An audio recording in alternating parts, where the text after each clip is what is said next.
नमस्कार साथियों। आधुनिक काल के दूसरे ज़रूरी व्याख्यान में आज आपके साथ हूँ।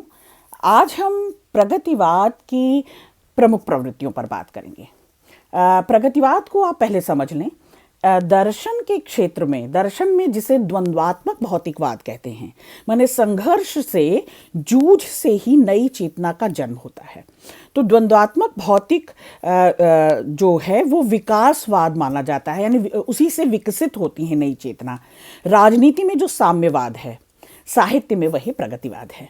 ठीक, यानी धर्म, ईश्वर और परलोक का यहाँ पर विरोध है, निषेध है। जब नीत्शे कहते हैं कि ईश्वर की मृत्यु हो गई, तो यह घोषणा हो गई कि धर्म, ईश्वर और परलोक कुछ नहीं है। समाज में वर्ग संघर्ष मौजूद है, मार्क्सवाद जिसे समझाएगा बहुत अच्छे से। समाज में लगातार दो विरोधी वर्गों में संघर्ष होता रहता है और इसको समाप्त करने के लिए हम भाग्यवादी नहीं बनेंगे। भाग्यवादिता को किस्मत, ज्योतिष, है ना, भविष्य देखा जाएगा, इस मान्यता को नष्ट किया प्रगतिवाद ने। शोषक वर्ग केवल भाग्य के बल पर शोषण करता है। तो आप देख रहे हैं कि प्रगतिवाद जो है यानी प्रोग्रेसिव विचार से लैस है। और प्रोग्रेसिव कहने का मतलब है कि जो कुछ समाज में मौजूद है, चाहे वो वर्ग संघर्ष है, जाति संघर्ष है, धर्म संघर्ष है, समुदाय संघर्ष है, यह सब कुछ दरअसल दो विरोधी शक्तियों में होता है। यह जूझ जो है दो विरोधी शक्तियों में होता है। और जो बल, सर्वाइवल ऑफ द फिटेस्ट, तो जो बलशाली है वह जीत जाता है। पूंजीपति वर्ग के प्रति घृणा का प्रचार प्रगतिवादी साहित्यकारों ने सबसे अधिक किया, यानी पूंजीवाद का विरोध किया, पूंजीपतियों का विरोध किया और उनके प्रति अपनी कविता के द्वारा घृणा का प्रचार किया।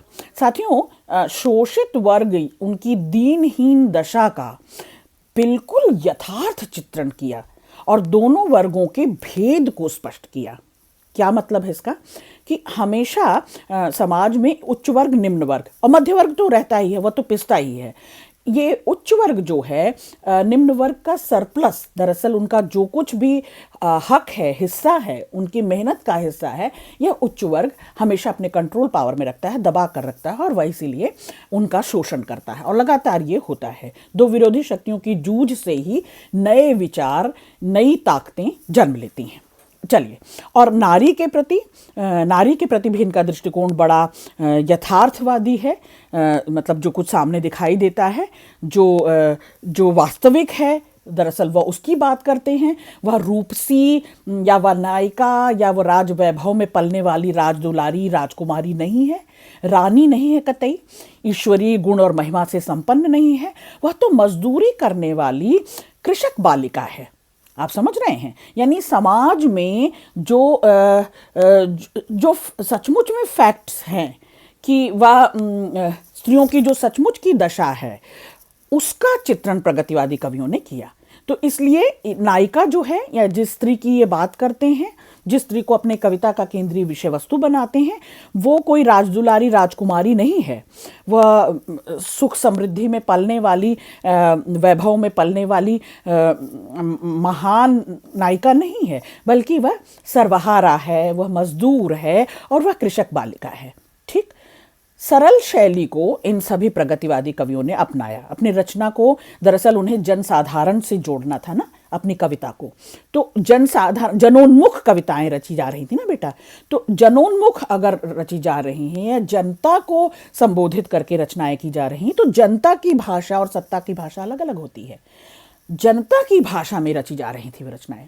आप प्रगतिवादी कवियों की प्रमुख रचनाओं के बारे में अगर जानना चाहेंगे तो नागार्जुन, सुमित्रा नंदन पंत, सूर्यकांत त्रिपाठी निराला, केदारनाथ अग्रवाल, शिवमंगल सिंह सुमन, त्रिलोचन हैं, रांगे राघव हैं, इन सब ने रचनाएं की हैं। इनकी प्रमुख रचनाओं के बारे में जानें आप तो नागार्जुन की युगधारा, सतरंगी पंखों वाली, प्यासी पथराई आंखें, और सुमित्रा नंदन पंत की युगवाणी है, ग्राम्या है, निराला की का कुकुरमुत्ता है, बहुत महत्वपूर्ण है, केदारनाथ अग्रवाल की युग की गंगा है, फूल नहीं रंग बोलते हैं, केदारनाथ की ही केदारनाथ अग्रवाल की ही नींद के बादल, जीवन के गान, प्रलय सृजन, है ना, है। शिवमंगल सुमन जी की हिल्लोल है, शिवमंगल सुमन जी का विश्वास बढ़ता गया, ये रचना है। त्रिलोचन की धरती है, मिट्टी की बारात है, मैं उस जनपद का कवि हूँ, त्रिलोचन का सबसे महत्वपूर्ण काव्य संग्रह है। और रांगे राघव, अजय, खंडहर, मेधावी, पांचाली, राह के दीपक, इस तरह की रचनाएं इन प्रगतिवादी कवियों ने की है। तो प्रोग्रेसिवनेस को आपने समझा, प्रगतिवाद को समझा, प्रगति कहती किसे हैं, दो विरोधी शक्तियों की जूझ से, दो विरोधी वर्ग के जूझ से, स्ट्रगल से, सर्वाइवल ऑफ द फिटेस्ट, जो बलशाली है वह जीत रहा है, शोषक और अधिक शोषक होता जा रहा है, और शोषक और शोषित यानी जिसका शोषण किया गया, उनके बीच की खाई बढ़ती जा रही है। तमाम प्रगतिवादी कवियों ने अपनी काव्य रचना में इन्हीं ज़रूरी विषय वस्तुओं को कविता का कंटेंट बनाया, जिसे मैं विषयगत कह रही हूँ ना, विषयगत, भावगत, शैलीगत। तो विषयगत पर हम लोग बातचीत कर रहे हैं, तो विषय की दृष्टि से इन प्रगतिवादी कवियों ने इन्हीं सब को अपना विषय बनाया। शुक्रिया।